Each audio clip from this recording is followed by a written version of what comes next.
ہمارا نظریہ یہ ہے کہ امام کے پیچھے سورۃ فاتحہ نہیں پڑھنی، اگرچہ جو پڑھتے ہیں اس پر کوئی سخت فتویٰ نہیں ہم دیتے، بعض آئمہ پڑھتے ہیں، لیکن سمجھانے کے لیے امام اعظم ابو حنیفہ رحمۃ اللہ علیہ کی رائے ہے کہ امام کے پیچھے سورۃ فاتحہ نہیں پڑھنی۔ ہمارے پاس دلیل ہے، قرآن کہتا ہے جب قرآن پڑھا جائے تو خاموشی سے سنو، اور حضور کا فرمان موجود ہے مصنف ابن ابی شیبہ میں کہ امام کی قرات ہی مقتدی کی قرات ہے۔ بزرگ کہتے ہیں کہ دلیل اس طرح کی دو کہ سامنے والے کے ذہن تک بات پوری اتر جائے، آپ اسے سمجھا پائیں۔ امام صاحب نے جب یہ بات ارشاد فرمائی تو کچھ لوگ آپ سے مناظرہ کرنے آ گئے، 15-20 لوگ تھے، ایک ادھر سے بولتا پڑھنی چاہیے صورت امام کے پیچھے، ایک ادھر سے بولتا پڑھنی چاہیے، ایک ادھر سے بولتا۔ تو امام اعظم ابو حنیفہ فرمانے لگے تم سارے پڑھے لکھے لوگ ہو، یہ گفتگو کا طریقہ ہے؟ اس طرح بات کرتے ہیں کسی کے سامنے؟ میں اکیلا ہوں اور تم 15 لوگ ہو، کوئی ادھر سے بولتا ہے کوئی ادھر سے بولتا ہے، طریقہ کرو کوئی بات کا۔ وہ چپ کر گئے، کہنے لگے ویسے ٹھیک تو ہے، ہم تو غیر مہذب ہو گئے۔ تو امام صاحب کہنے لگے ایک بندے کو منتخب کرو، وہ میرے سامنے آئے۔ انہوں نے ایک بندہ منتخب کر لیا، وہ کہنے لگا جناب یہ ہمارا نمائندہ ہے، یہ اگر جیت گیا تو ہم سارے جیت گئے، یہ اگر ہار گیا تو ہم سارے۔ تو امام صاحب کہنے لگے کیوں منتخب کیا؟ کہنے لگے جی سارے بولیں گے تو سمجھ نہیں نہ آئے گی کوئی کیا کہہ رہا ہے، کوئی کیا کہہ رہا ہے، کوئی کہاں ہے کوئی کہاں ہے۔ تو امام صاحب کہنے لگے میرا بھی مسئلہ یہی ہے، ایک الحمدللہ رب العالمین پہ ہے اور دوسرا صراط الذین انعمت علیہم پہ ہے، تو میں بھی کہہ رہا ہوں کہ جو امام آگے لگا لیا نا اس پر اعتبار کرو، اس پر اعتبار کرو۔ تو دلیل وہ دیں کہ جو دلیل سامنے والے کے ذہن میں اتر جائے۔ چلیں جی تھوڑا آگے چلتے ہیں۔ اللہ کریم نے نا آگے ایک اور مثال بیان کی، یہ جو بہت سارے لوگوں کے دلوں میں خیال آتا ہے نا قبروں میں جائیں گے ہڈیاں گل جائیں گی سڑ جائیں گی تو کیسے اٹھیں گے، تو اسی پارے کی آیت نمبر 259 میں اللہ تعالیٰ نے ہمارا وہ مسئلہ بھی حل کیا اور 2 واقعات تفصیل کے ساتھ تیسرے پارے میں بیان فرمائے۔ اللہ کریم فرماتے ہیں کہ کیا آپ نے اس شخص کو نہیں دیکھا کہ جو ایک ایسی بستی پر سے گزرا وَهِيَ خَاوِيَةٌ عَلَىٰ عُرُوشِهَا، جو اپنی چھتوں کے بل گری پڑی تھی، یعنی بستی تباہ ہو گئی تھی۔ وہ آدمی وہاں سے گزرا، وہ حضرت عزیر علیہ السلام تھے۔ بہت سارے مفسرین کے نزدیک بعض نے یہ لکھا ہے کہ چونکہ یہاں اللہ نے کسی کا ذکر نہیں کیا تو ہم بھی کسی کو مخصوص نہیں کرتے، لیکن کثیر کی تعداد یہ ہے کہ حضرت عزیر تھے، آپ گزرے ایک بستی میں تو آپ نے دیکھا کہ وہ بستی تباہ حال ہو گئی ہے اور زمین پلٹ دی گئی ہے، چھتوں کے اوپر لوگ مرے ہوئے پڑے ہیں۔ تو آپ کے دل میں خیال آیا کہ یا اللہ تو انہیں کیسے زندہ کرے گا بعد موتہا، مرنے کے بعد۔ خیال آیا، اللہ کریم نے نا انہی پہ موت طاری کر دی، حضرت عزیر علیہ السلام پہ۔ ان کے پاس تھوڑا سا کھانا تھا، ایک گدھا تھا، درخت کے نیچے لیٹ گئے گدھے کو باندھ کے، اللہ تعالیٰ نے ان پر نیند طاری کی اور وہ 100 سال تک سوتے ہی رہے۔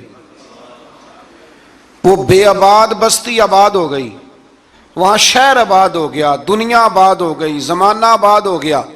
آپ جب سوئے تو آپ کی عمر مبارک 40 سال تھی، 100 سال کے بعد اٹھے، ثم بعثا، جب اٹھے قال کم لبثت، اللہ نے فرمایا کتنی دیر سوئے، قال لبثت یوما او بعد یوم، کہنے لگے یا ایک دن سویا ہوں یا دن کا تھوڑا سا حصہ۔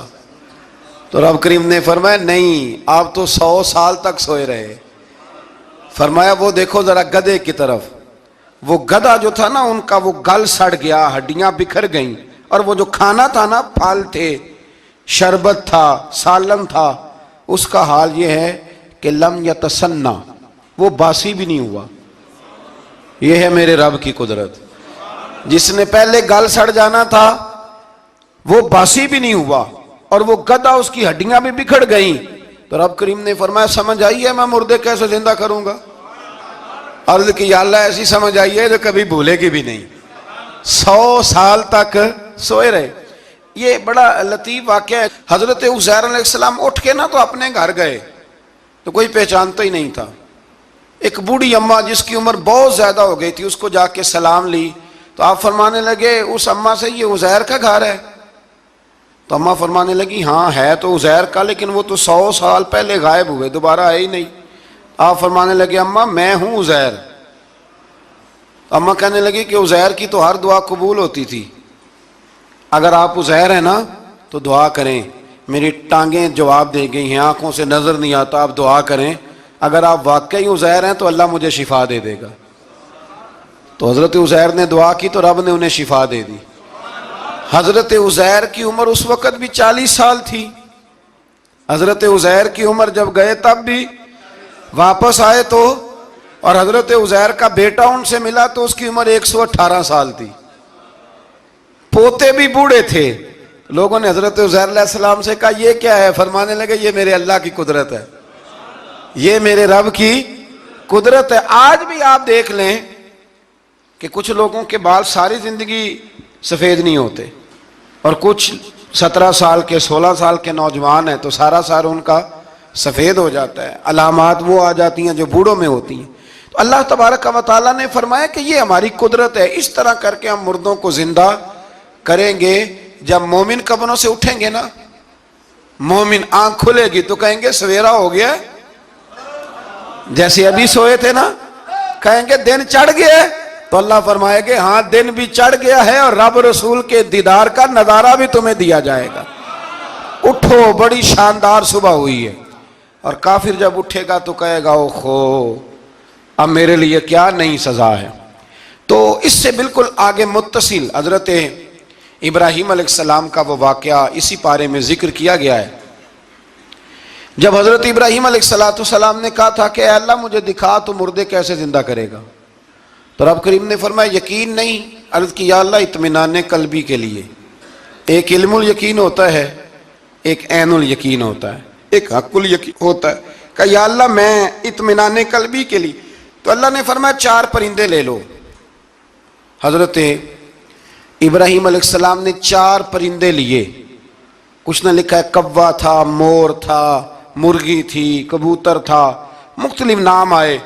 وہ 4 پرندے لیے، پھر ان کو ذبح کیا، پھر ان کا قیمہ بنایا، پھر گوشت ایک دوسرے میں مکس کیا، پھر 4 مختلف پہاڑیوں پہ رکھا. اللہ نے فرمایا مکس ہو گئے نا آپس میں، اب تم آواز دو. حضرت ابراہیم نے آواز دی اور رب نے زندگی دی. اور وہ پرندے اپنی ٹانگوں پر چلتے ہوئے حضرت ابراہیم کے پاس آ کے کھڑے ہوئے. تو فرمایا ابراہیم جس طرح ان کو زندہ کیا نا، اسی طرح پھر قبروں سے میں ہڈیاں بھی زندہ کر کے نکال دوں گا. میں ایک فلسفی کو پڑھ رہا تھا. یہ ہمارے جدید دور کے فلسفی بڑے عجیب باتیں کرتے ہیں. وہ کہتے ہیں جی ہوا ایسی چلتی ہے کہ انسان قبر میں ہوتا ہے تو ہڈیاں گل سڑ جاتی ہیں تو کوئی بھی نہیں بچتا. اور پھر آپ کہتے ہیں کہ کچھ کو عذاب ہوتا ہے، کچھ کو ثواب ہوتا ہے. تو قبر کے اندر جب مردے چلے گئے تو آپ یہ بھی کہتے ہیں بعض لوگ کہ ایک قبر سے 70 اٹھیں گے تو ایک کو عذاب ہو رہا ہے، ایک کو ثواب ہو رہا ہے. یہ کیا ماجرا ہے؟ ہمارے بزرگوں نے جواب دیا ہے. ہمارے بزرگوں نے یہ جواب دیا ہے کہ یہ ہوائیں، یہ فضائیں، یہ ساری اللہ کی قدرت ہے. ہر آدمی کو ٹھنڈ لگ جاتی ہے سردیوں کے موسم میں. میں نے کچھ ایسے بندے دیکھے ہیں، بلکہ کوئی مجھے کہے گا تو میں دکھا دوں گا، ساری سردیاں سویٹر نہیں پہنتے، پھر فوت ہو جاتے ہیں. اور کئیوں نے 6 پہنے ہوتے ہیں، پھر بھی دانت کے ساتھ دانت بج رہا ہوتا ہے. وہ کہتے ہیں توبہ توبہ بڑی ٹھنڈ ہے. یہ بھائی آب و ہوا ایک ہی ہے، لیکن وجود کے اثر قبول کرنے کے معاملات بھی اور ہی ہیں. یہی معاملہ قبر میں ہوگا. دیکھیں نا حضرت عزیر علیہ السلام کے گدھے نے بھی آب و ہوا لکھی اور کھانے نے بھی. تو گدھا گل سڑ گیا پر کھانا گلا سڑا. دوسری بات یہ کہ قبر میں بندے اکٹھے ہیں تو کسی کو عذاب تو کسی کو ثواب. تو امام جلال الدین سیوطی رحمۃ اللہ علیہ فرماتے ہیں 2 بھائی اگر ایک پلنگ پہ سوئے ہوں تو ایک خواب میں لاہور ہوتا ہے، دوسرا پشاور ہوتا ہے. سوئے کہاں ہوتے ہیں؟ اکٹھے ایک پلنگ پہ. وہ ایک کہتا ہے میں رات کو لاہور تھا اور دوسرا کہتا ہے نہیں تو غلط کہہ رہا میں تو پشاور تھا. تو ہوتے کہاں ہیں؟ تو اگر ایک جگہ پہ آپ موجود ہیں اور اللہ تبارک و تعالیٰ نے آپ کو روحانی طور پر کہیں کا کہیں پہنچا دیا ہے، تو اسی طرح قبروں میں بھی اگر کسی کو عذاب ہوگا تو ہو ہی جائے گا، اللہ معاف کرے. اور اگر کسی پہ رحمت ہوگی تو وہ بھی انشاءاللہ ہو ہی جائے گی. تھوڑا سا آگے بڑھتے ہیں. پھر اللہ تبارک و تعالیٰ نے نا اپنی راہ میں خرچ کرنے کی بات ارشاد فرمائی. فرمایا اگر تم میری راہ میں خرچ کرو گے تو میں تمہیں 700 گنا کر کے واپس کروں گا. اللہ کی راہ میں خرچ کریں گے تو کتنا ملے گا؟ یہاں بھی معاملہ یقین کرنے کا ہے. قوم کو یقین آ جانا کہ ڈبل ہو جائیں گے تو ساری قوم لٹ جاتی ہے. اگر اتنا یقین ہو جائے نا ڈبل ہو جائیں گے تو لٹ جاتی ہے. تو اگر یہ بھی یقین ہو جائے نا کہ 700 گنا ہو جائیں گے تو پھر بھی میرا خیال یہ ہے کہ قوم لٹنے کو تیار ہو سکتی ہے. لیکن وہاں لٹ کے برباد ہوتے ہیں. رب رسول کے رستے میں لٹیں گے تو آنے والی نسلوں کو بھی اللہ آباد فرما دے گا, اللہ آباد کر دے گا آنے والی نسلوں کو. تو میرے دوستو تھوڑا سا آگے جب ہم اس پارے میں چلتے ہیں تو اللہ تبارک و تعالیٰ نے 2 باتیں ارشاد فرمائیں. ایک تو ارشاد فرمایا کہ شیطان تمہیں نا 2 چیزوں کے بارے میں اکثر ورگلاتا ہے. ایک تمہیں کہتا ہے کہ کنجوسی کرو, فقر تنگ دستی ہو جائے گی اگر خرچ کرو گے, اور دوسرا تمہیں کہتا ہے بے حیائی کرو. اللہ نے فرمایا یہ 2 کام تم نے کرنے نہیں, نہ تم نے بخل کرنا ہے اور نہ تم نے بے حیائی کرنی. اور پھر آگے جا کے ارشاد فرمایا کہ دانائی بڑی حکمت ہے, عقل مندی بڑی حکمت ہے, زندگی دانائی سے گزارو. یؤتی الحکمت من یشاء, اللہ جسے چاہتا ہے حکمت عطا کرتا ہے. ومن یؤت الحکمت فقد اوتی خیرا کثیرا, اور جسے اللہ نے دانائی دی نا عقل, اللہ فرماتا ہے اسے ہم نے خیر کثیر عطا کی. کام سارے ہی ہو جاتے ہیں پر جو عقل کے ذریعے کیا جائے نا, شیخ سعدی نے کہا تھا اگر تیرے پاس 1 من علم ہے نا تو 10 من عقل کی بھی ضرورت ہے, پھر وہ علم آگے پہنچتا ہے. 10 من 1 من شعور کے ساتھ, دانائی کے ساتھ. میرے نبی کریم علیہ السلام نے نا بڑی دانائی کے ساتھ دین پھیلایا ہے, بڑی حکمت کے ساتھ, بڑی خوبصورتی کے ساتھ. حضور نے, ایک شخص نے آ کے کہا یا رسول اللہ صلی اللہ تعالی علیہ وسلم میں 5 نمازیں نہیں پڑھ سکتا, 2 پڑھوں گا. تو صحابہ کہتے ہیں ہمارے دل میں خیال آیا کیسے اجازت ملے گی, نماز تو فرض عین ہے, ہر نماز کی ہر رکعت کا ہر سجدہ فرض ہے, اور یہ پوری 3 نمازوں کی چھٹی مانگ رہا ہے. لیکن حضور نے حکمت سے دین پھیلایا, دانائی سے. مسند امام احمد بن حنبل میں موجود ہے, حضور نے فرمایا اگر 2 نمازیں پڑھو گے 3 نہ پڑھو گے تو کلمہ تو پڑھ لو گے نا دل سے. حضور پڑھ لوں گا, فرمایا چل تو 2 ہی پڑھ لینا, کلمہ پڑھ صحیح. حضرت ابو ہریرہ کہتے ہیں اس نے 3 نمازوں کی چھٹی کی شرط پر کلمہ پڑھا, ابھی پورا ہفتہ نہیں ہوا تھا کہ اس نے 5 نمازیں کیا تہجد بھی شروع کر دی. اس شخص نے پھر اشراق اور چاشت بھی پڑھی, وہ ساری رات مصلی پہ بھی بیٹھا. لہٰذا دانائی کے ساتھ. گھر بھی آپ کا حکمت سے چلے گا, دانائی سے چلے گا. دکان بھی آپ کی حکمت اور دانائی سے چلے گی. تو مسلمان اس کو نہیں کہتے جو جذباتی ہو جائے, جو فٹافٹ مرانے پہ اتر آئے, اس کو کہتے ہیں جو بڑی دانائی کے ساتھ حکمت کے ساتھ چیزوں کو لے کے آگے بڑھتا ہے. پھر اللہ تبارک و تعالیٰ نے نا 5ویں سے 6ٹھے رکوع میں سود کی حرمت بیان کی. اور اللہ کریم نے فرمایا کہ یہ جو لوگ کہتے ہیں نا کہ سود بھی تجارت کی طرح ہی ہے, یہ بھی تو کاروبار ہی ہے, فرمایا قیامت کے دن یہ اس طرح کھڑے کیے جائیں گے جس طرح کسی کو شیطان چھو لینا. شیطان چھوتا ہے تو وہ آدمی یوں ہو جاتا ہے جیسے پاگل ہو گیا ہے. تو ان لوگوں کو جو سود اور کاروبار کو ایک کہتے ہیں, انہیں بھی قیامت میں پاگلوں کی طرح کھڑا کیا جائے گا. اور پھر اللہ تعالیٰ نے حکم دیا, فرمایا سود چھوڑ دو جو باقی رہ گیا ہے, اس سے جان چھڑا لو. اور اگر تم نے ایسا نہ کیا فَإِن لَمْ تَفْعَلُوا, اگر تم نے ایسا نہ کیا فَأْذَنُوا بِحَرْبٍ مِّنَ اللَّهِ وَرَسُولِهِ, پھر اللہ اور اس کے رسول سے جنگ کرنے کے لیے تیار ہو جاؤ. طویل ترین آیت قرآن مجید کی, آیت نمبر 282. اس میں اللہ تعالیٰ نے فرمایا جب بھی تم نے لین دین کرنا ہے اسے لکھنا ہے. ایک لفظ سے نا مجھے تو کئی دفعہ چڑی ہو جاتی ہے, وہ لفظ ہے کہ مجھے اعتبار ہے. میں کہتا ہوں کہ وہ والدین بڑے ظالم ہیں جو کہتے ہیں مجھے جوان بچی اکیلی کالج جاتی ہے تو مجھے اعتبار ہے. جوان بچے کو 10-20 ہزار روپیہ جیب میں ڈال کے گلی میں بھیج دیتے ہیں اور کہتے ہیں مجھے اعتبار ہے. اسی طرح وہ لوگ بھی بڑے ظلم کرتے ہیں جو اپنے بھائی کے ساتھ لین دین کرتے ہیں, تحریر نہیں کرتے اور کہتے ہیں مجھے اعتبار ہے. اللہ کو بھی تو اعتبار ہے نا اپنے بندوں پہ. تو رب فرماتا ہے میرے بندو جب لین دین کرو تو اسے لکھ لو. یہ قرآن کا حکم ہے, یہ میرے رسول کی سنت ہے, یہ میرے نبی کا طریقہ ہے. جب بھی لین دین کریں اسے تحریر کریں, اسے طے کریں, اچھے طریقے سے نوٹ کریں, تاکہ وہ کسی جگہ پہ جا کے بھی کوئی معاملہ بھی کمزوری کا باعث نہ بنے۔ تو اس آیہ کریمہ میں اللہ کریم نے یہ بھی ارشاد فرمایا کہ للہ ما فی السماوات و ما فی الارض، آگے جا کے فرمایا کہ زمین آسمان میں جو کچھ بھی ہے ان سب کا مالک اللہ ہے۔ ہمیں اللہ نے جو کچھ دیا نا وہ استعمال کرنے کے لیے دیا ہے۔ اگر ہم مالک ہوتے تو قیامت میں حساب نہ دیتے، مالکوں نے کبھی حساب نہیں دیا، حساب تو منشی دیتے ہیں۔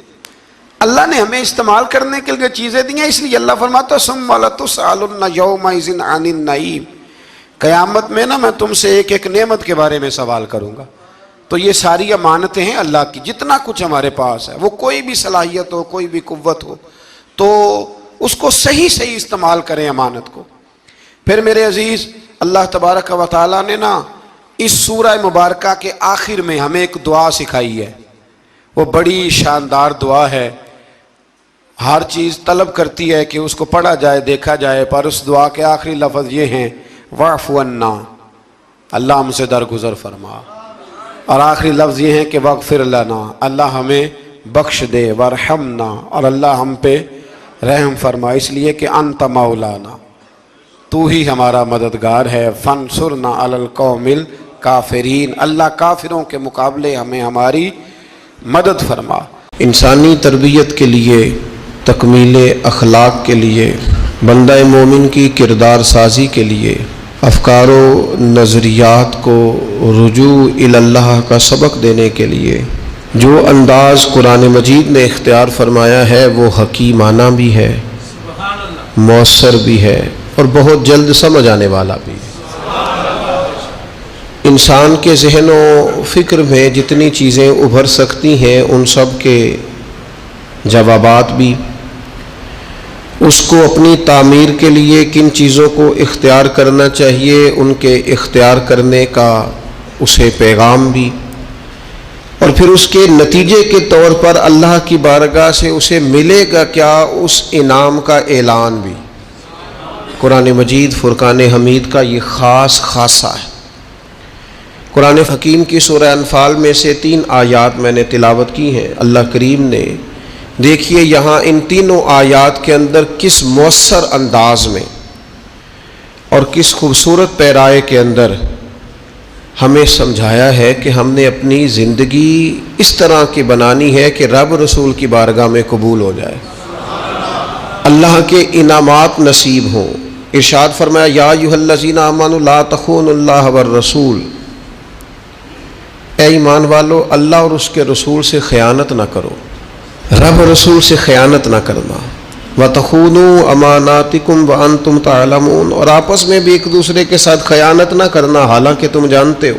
حضرت عبداللہ ابن عباس رضی اللہ تعالیٰ عنہ اس آیہ کریمہ کے تحت فرمایا کرتے تھے جس نے فرض چھوڑے اس نے اللہ سے خیانت کی، اور جس نے سنت کا ترک کیا معاذ اللہ اس نے نبی پاک علیہ السلام سے خیانت کی۔ جس نے فرض چھوڑے اس نے اللہ سے خیانت کی، اور جس نے سنت کا ترک کیا اس نے نبی پاک سے خیانت کی۔ وَتَخُونُوا أَمَانَاتِكُمْ، اور آپس میں بھی ایک دوسرے سے خیانت نہ کرو، وَأَنْتُمْ تَعْلَمُونَ، اور تم جانتے ہو، تمہیں پتہ ہے امانت کیا ہے، خیانت کیا ہے، اس کی تمہیں خبر ہے، یہ اللہ نے تمہارے فطری تقاضوں میں بات رکھ دی ہے، تمہیں پتہ ہے یہ کیا ہے۔ اس کے لیے یہ مت سمجھنا کہ تمہیں کسی بہت بڑے فلسفے کی ضرورت ہے یا بہت بڑی کتابیں پڑھنے کی ضرورت ہے، یہ تمہیں پتہ ہے کہ امانت کیا ہے اور خیانت کیا ہے، اور یہ ہمیں خبر ہوتی ہے۔ ڈھیر سارے لوگوں کو پتہ ہوتا ہے کہ میں جو کر رہا ہوں وہ دیانتداری ہے کہ بددیانتی ہے، تمہیں خبر ہے۔ پھر ساتھ ہی آگے فرمایا بددیانتی بندہ کیوں کرتا ہے، کون سی چیزیں سبب بنتی ہیں بددیانتی کا، فرمایا وَاعْلَمُوا أَنَّمَا أَمْوَالُكُمْ وَأَوْلَادُكُمْ فِتْنَةٌ، فرمایا خوب جان لو کہ تمہارے مال اور تمہاری اولاد فتنہ ہے، یہ تمہارے لیے آزمائش ہے۔ مال کی محبت میں بددیانتی کرتے ہو، اولاد کے لیے جمع کرنے کے لیے بددیانتی کرتے ہو تو فتنہ ہے، ان کو دیکھ کر بددیانتی کر رہے ہو۔ دیکھیے پہلے کہا بددیانتی نہ کرو، خیانت نہ کرو، اور ساتھ ہی جو چیزیں اس کا سبب بنتی ہیں، جو اس کی وجہ بنتی ہیں، ساتھ ہی ان کا ذکر فرما دیا۔ فرمایا مال اور اولاد اچھی طرح سمجھ لو یہ فتنہ ہے، یہ آزمائش ہے۔ تو مالک اگر یہ آزمائش ہے تو پھر ہمارے لیے کیا ہے، فرمایا وَأَنَّ اللَّهَ عِندَهُ أَجْرٌ عَظِيمٌ، بے شک اللہ تعالیٰ کے پاس تمہارے لیے اجر عظیم ہے. تم دیانتداروں جیسی زندگی گزارو، متقین جیسی زندگی گزارو، امانت دار بنو، اللہ کے پاس تمہارے لیے اجر عظیم ہے. اور پھر آگے ارشاد فرمایا یا ایھا الذین آمنوا ان تتقوا اللہ یجعل لکم فرقان. اے ایمان والو، اگر تم اللہ تعالیٰ سے ڈرتے رہو گے تو وہ تمہارے اندر حق اور باطل میں تمیز کرنے کی قوت پیدا کر دے گا. ہمارے ہاں نا کچھ لوگوں کا پروٹوکول ہوتا ہے، اور کچھ لوگ ایسے ہوتے ہیں جو صبح سے لے کے شام تک جھاڑو دے رہے ہوتے ہیں، خدمتیں کر رہے ہوتے ہیں. میں آپ کو صحیح معنوں میں بتاؤں تو اصل حقدار وہ ہوتے ہیں لوگ، اصل ڈیوٹیاں ان لوگوں کی ہوتی ہیں. حضرت بلال حبشی نے طے کر لیا تھا کہ میں نے بس نوکری کرنی اور توجہ سے کرنی ہے. اور میں آپ کو دل کی بات بتاؤں، میں نے بڑے کیمرے دیکھے اپنی زندگی میں، میں نے بڑا کچھ دیکھا تھوڑے وقت میں. میں آپ سے عرض کروں، وہ بڑی مزیدار زندگی ہوتی ہے جس میں انسان تھوڑا پیچھے بیٹھا ہوا ہوتا ہے، جس میں نا بہت سارے کام ہیں. میں تھوڑے دن پہلے ایک جگہ جماعت کرانے کے لیے کھڑا ہوا، ایک صاحب نے جماعت کی ویڈیو بنانی شروع کر دی. بعد میں مجھے دوست بتانے لگے، او خدا کے بندے، عبادت تقریر میں کبھی رونا آ جاتا تھا، دعا میں رونا آ جاتا تھا. میں نے ضبط کرنا شروع کر دیا، چھوڑ دیا. لوگ آنسو بیچنے لگ جاتے. پیر صاحب رو پڑے. پیر صاحب کس بات پہ روئے؟ او خدا کے بندو، پیر کو معافی لے لینے دو اللہ رسول سے. اپنے لیے، اپنے سنگیوں کے لیے اللہ کے حضور اسے آنسو بہانے دو. کوئی چیز تو کیمرے سے باہر رہے، کچھ چیز تو. کیا خوبصورت لفظ ہے مولا علی شیر خدا کے، فرماتے ہیں اسے مبارک ہو جسے تھوڑے لوگ جانتے ہیں، اسے مبارک ہو. سے ثبوت نہ پوچھو میتھوں، پلائے نظر کرم کا دھوئی. اے میں جانا یا دل بر جانے، غیر نہ جانے کوئی. میں مسکین پرانا خادم، کسے در ملی نہ ٹوئی. یہ تے واصف یار نے نظر جو کی تھی تے واصف ہی ہوئی. یہ تو اس کا فیصلہ ہے. ہمارے لیے مقام شکر ہے، ہر مقام پر شکر گزار ہیں، عاجزی کرتے ہیں. لیکن جو معاشرے کا ماحول بن گیا، یعنی ایک بندے سے بھی آپ بغیر کیمرے کے ملاقات ہی نہیں کر سکتے. وہ زیارت کرنے آتا ہے اور وہ ساتھ کہتا ہے 30 سیکنڈ کا میں نے کلپ بھی بنانا ہے. بس تو زیارت ہو گئی، بس ختم ہو گئی بات. یہ کون سی زیارت ہے جو تو نے قید بھی کرنی ہے ساتھ؟ خدا کا خوف کریں. کیا کس طرف ہم جا رہے ہیں؟ بہرحال لام دام برسر مطلب، حضرت بلال حبشی نے طے کر لیا تھا اپنی زندگی میں سادگی، پیچھے پیچھے رہنا ہے. وہ شہرت سے بچنے والا پیچھے پیچھے رہتا ہے. اور میرا جی چاہتا ہے ساری غزلیں اس ظالم کے نام کریں. کچھ لوگ طے کر لیتے ہیں میں نے پیچھے پیچھے رہنا ہے، ان کے اعلان کیے جاتے ہیں، بلایا جاتا ہے، پھر بھی پیچھے نکل جاتے ہیں. جو عرض کرنا چاہتا ہوں، حضرت سیدنا بلال حبشی نے طے کر لیا تھا. ایک دن کسی بات میں نا ہو جاتا ہے رائے کا اختلاف. رائے کے اختلاف کو کبھی مخالفت نہ بنائیں. اپنوں سے اختلاف ہو تو اختلاف رائے رکھیں، رائے دیں، حکم کبھی نہ دیں. ہمارے یہاں لوگ حکم دیتے ہیں، رائے نہیں دیتے. بعد میں ادھر ادھر بیٹھ کے شکوے کرتے ہیں، دسو جی میری منی نہیں. وہ بھی تیرے سے مشورہ لیا تھا، قبول بھی ہو سکتا ہے، رد بھی ہو سکتا ہے، ختم ہو گئی بات. کسی بات میں جناب ابو ذر غفاری کا اور حضرت بلال حبشی کا رائے کا اختلاف ہو گیا. اب حضرت بلال حبشی غلام ہے، جناب ابو ذر بڑے قبیلے سے. تو جناب ابو ذر غفاری نے بات کرتے کرتے حضرت بلال کو کہہ دیا، او حبشن کے بیٹے. تھے بھی وہ حبشن کے بیٹے، لیکن حضرت بلال کے دل کو تکلیف ہوئی.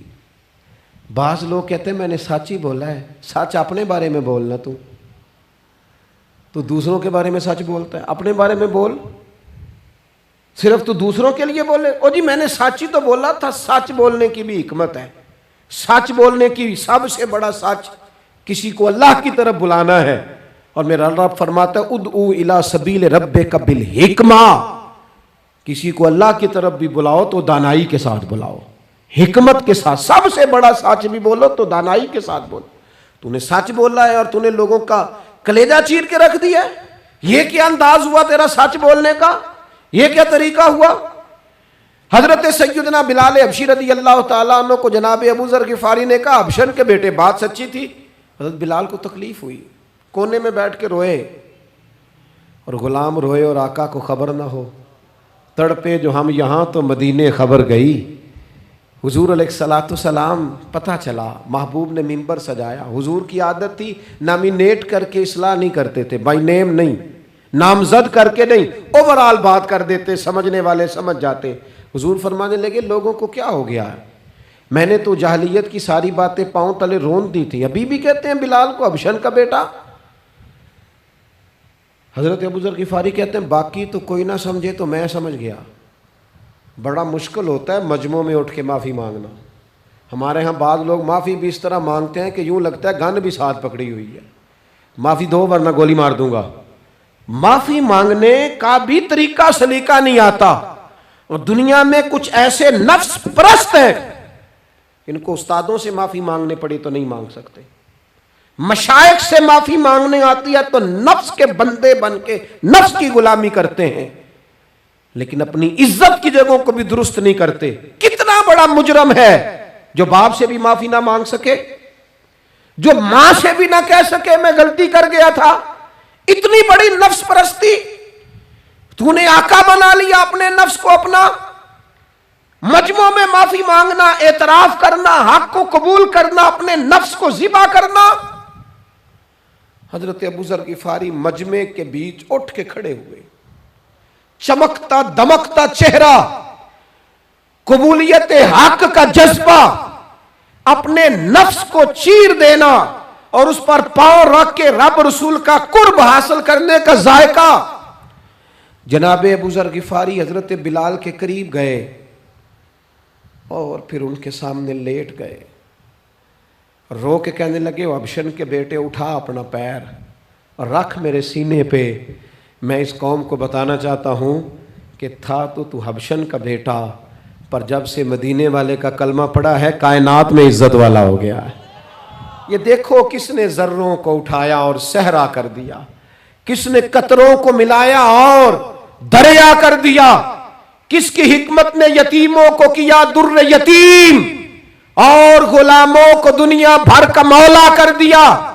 ہمارا نفس کی خواہش بچی، رشتے نہیں بچے، ہمارے نفس کی خواہش بچی، تعلقات نہیں بچے، نفس کی خواہشیں بچی، ہمارے اپنے نہیں بچے، نفس کی خواہشیں بچی، مال جمع ہوا، دیانتداری نہیں بچی، وعدوں کی پابندی نہیں بچی، تجوریاں بھر گئیں، روحیں اجڑ گئیں، بددیانتی سے رزق حرام سے کمایا ہوا مال، کاریں کوٹھیاں بنگلے بن گئے، باطن اجڑ گیا، اس لیے کہ نفس کی خواہش پوری کی۔ نفس کے سامنے اگر انبیاء کی بھی تعلیمات آئیں، لوگوں نے تکبر کیا، قتل تک کر دیا نبیوں کو، لیکن اپنے نفس کی خواہش کے خلاف جانے کو تیار نہ ہوئے۔ خدا را واپس آ جاؤ، خدا را۔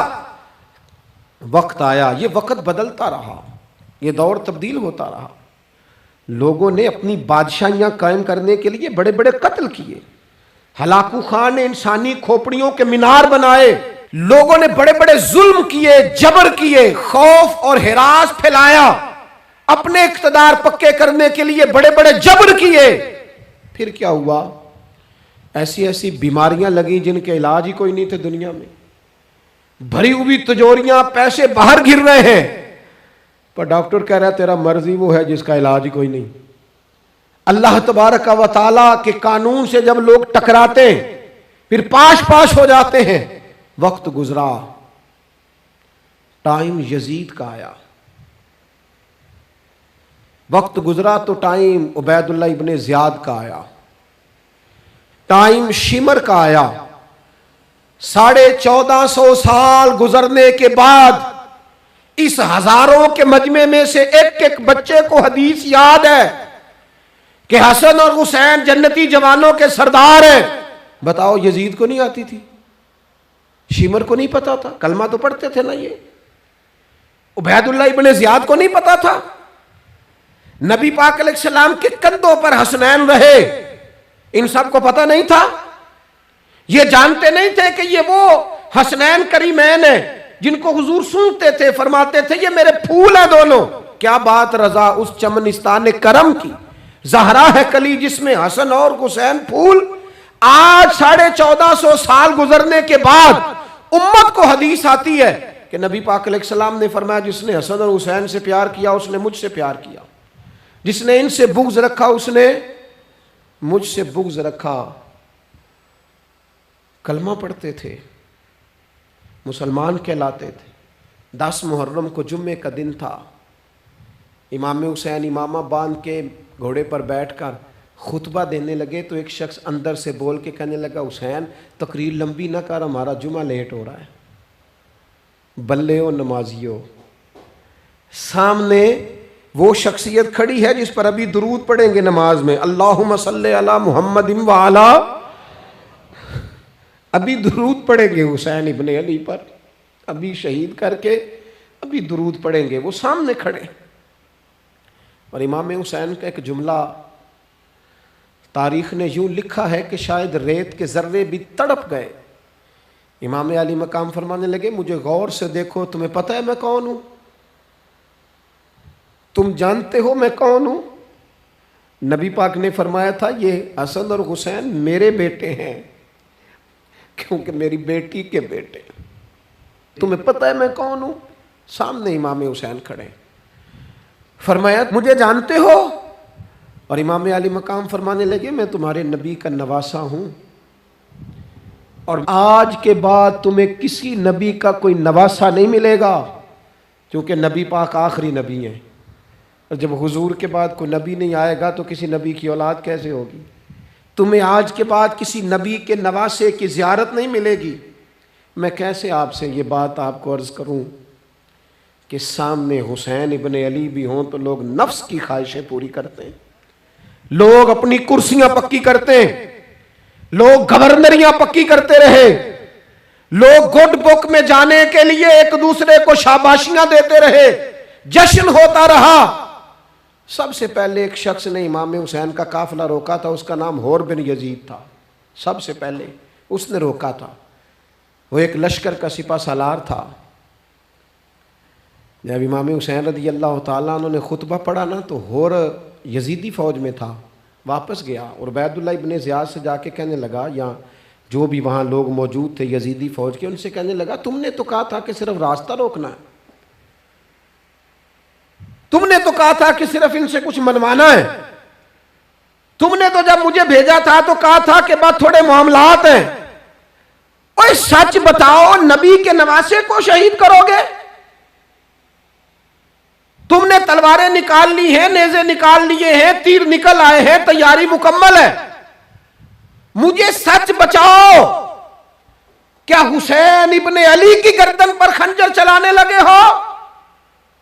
سیدہ فاطمہ کا جگر پارا شہید ہوگا, کیا یہ خبر سچ ہے؟ یوں ہوگا؟ تو کہنے لگے ہاں یہی حکم ہے ہمیں, یہی تیاری ہے, یہی پروگرام ہے, یہی پلان ہے, یہی ہوگا. کہنے لگا میں اور آپ تو مدینے والے رسول کا کلمہ پڑھتے ہیں, تو کیا محبوب کے نواسے کو ذبح کرو گے؟